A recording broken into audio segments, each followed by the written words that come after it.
This is Dr. Robert Peltier, Chief Medical Officer at North Oaks Medical Center in Hammond, Louisiana.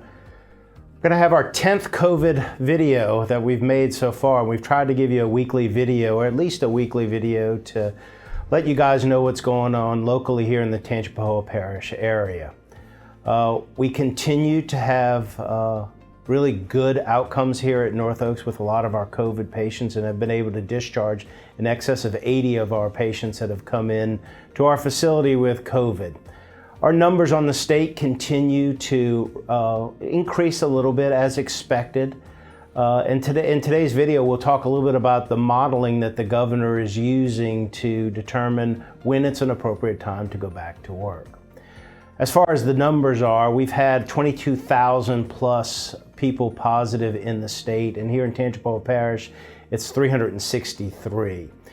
We've had 32 hospitalized here today at North Oaks with, unfortunately, 2 deaths in the recent last couple of days, as well as 396 total ventilators in Louisiana and 1,156 deaths of our fellow Louisiana citizens, which always is a solemn note for me to say those kinds of numbers, because it's a lot of our friends and families, and unfortunately especially our elderly population, who has been the hardest hit by this particular virus. Today is the 17th of April, and yesterday the governor started talking about returning to our normal activities. You will continue to see some type of social distancing. I've gotten a lot of questions regarding some of the graphs that the governor was using as far as his modeling and what he was going to expect and where the state has been. So I'd like to explain a few of those particular things that he talked about. First of all, the type of model that they're using is an SIR model, which stands for susceptible, infectious, and recovery. So susceptible are people that haven't had the disease yet, and those infected are the I, and the R is recovered, and most people will recover from this. Of course, included in that recovery is that 1,100 plus deaths. The model, and all models have their issues. In fact, there's a famous statistician called George Box who said, all models are wrong, but some are useful. And even the statisticians and the epidemiologists that I speak to a couple of times a week with LDH will acknowledge that all models make some assumptions. And the piece of the model that they make the most, that they use to predict what's going to happen is something called a basic reproductive number. It's denoted as something, it's the capital letter R with a little sub-zero at the bottom, and it's known as an R naught, N-O-U-G-H-T naught.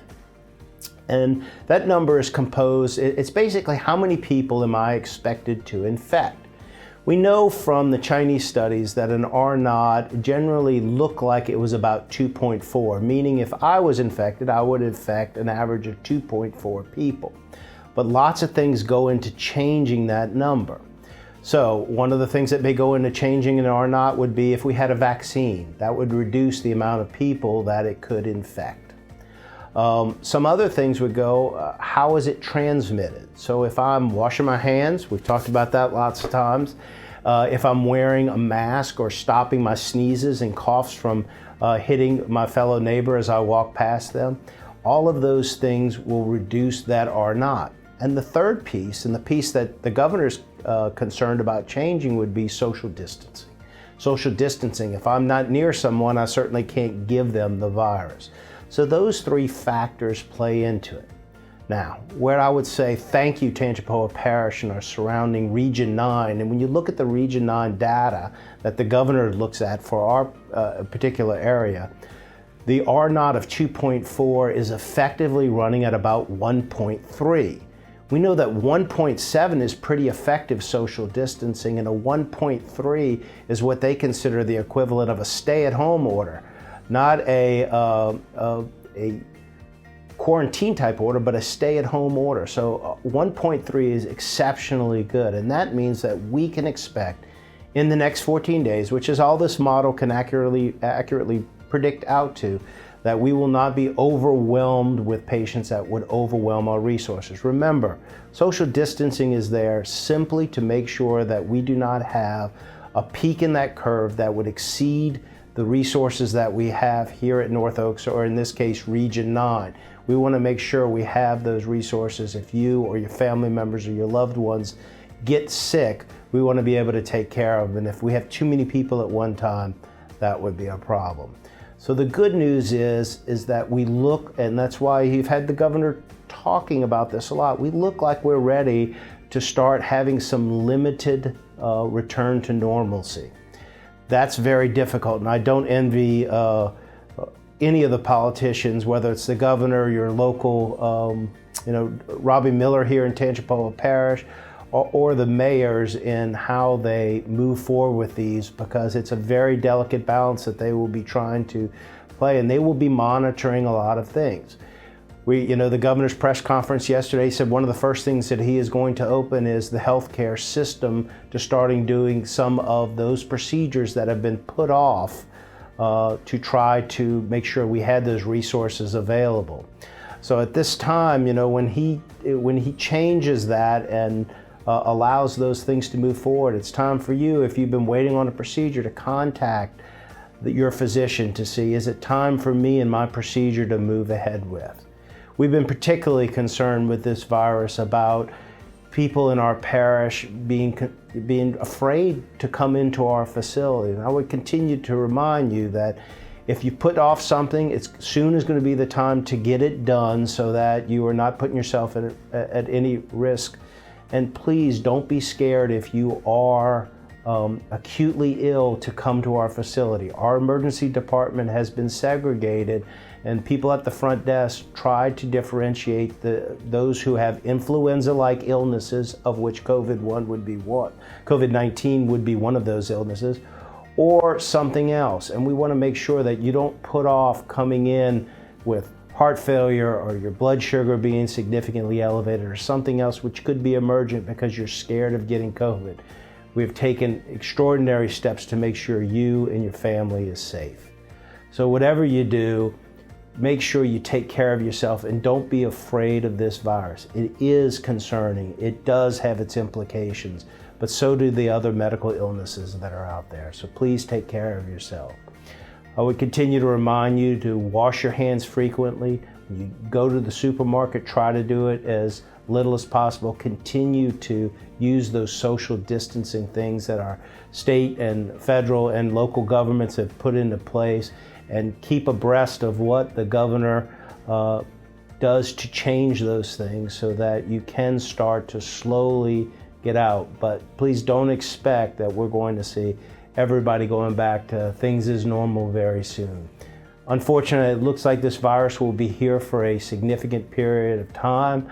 In South Louisiana, when they're talking about whether LSU is going to play football in the fall, that could tell you a little bit about what's going to happen with all the college football teams throughout our state, and whether large gatherings such as Jazz Fest or those things will happen this year or the next year or not. So there will be a new normal that everyone will talk about for a foreseeable future.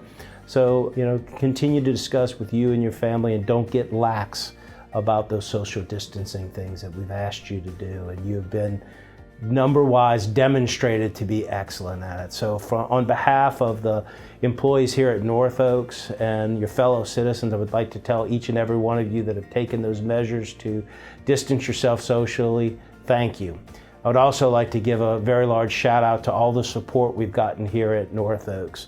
On behalf of all the physicians, nurses, respiratory therapists, custodial workers, everyone we have in this facility, we thank you for what you have done and the gifts that you have sent us, whether that's true gifts of things like food and masks that you've made, as well as the gifts of just the outpouring of appreciation that we've all gotten every day. It certainly keeps the morale of our people up and reminds them what an essential service they do provide. So lastly, keep safe, continue to follow all the social distancing guidelines, Get information when you can. Continue to monitor the situation. Remember, you can go to www.northoaks.org/coronavirus, where we have a lot of information. It's always good to go over those videos of hand washing with you, especially with your children again. And I would also like to put out one last plea for anybody who has had coronavirus to look into being a convalescent plasma donor. That is, plasma is where antibodies are held, so people that have had COVID may be able to help out those extremely sick patients by going to the blood center for information. We'll include a couple of links in this video to places that those people that have had COVID, positive tests in the past that have recovered from, can go to find out more information about convalescent plasma donation and to get into the registry to donate that plasma. On behalf of North Oaks again, thank you very much.